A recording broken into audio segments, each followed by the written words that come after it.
like introduce yourself mo. Pwede ka mag-introduce mo.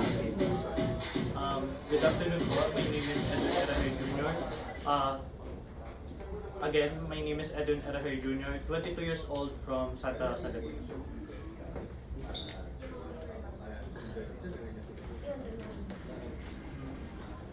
Do I have to tell about myself?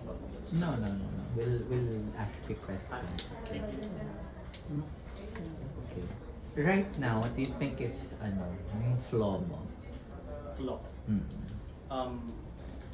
I think I'm new in this kind of industry po, or in this kind of pageant. So I'm kind of nervous po, and actually nervous po ako ngayon. Then I think that's my first flaw po to consider. But I believe po that na pwede po siya ma-workout throughout the competition as long as I'm willing to improve myself po.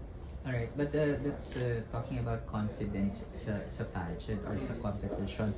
But what do you think is a flaw mo physically? Kasi ito, this is aesthetics. So, ano sa tingin mo yung I think po, realistically speaking po, I think in being fit po, I think sa tone po ng body, I consider that po as a flaw in aesthetic aspect po.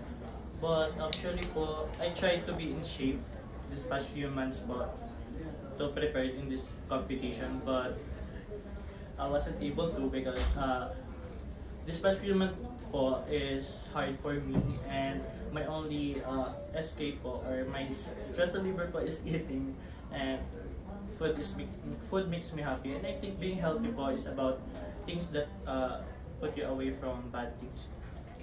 But if you get stressed and then you eat a lot, tapos model ka, ambassador ka, if you get stressed, you take your body for granted. Yes.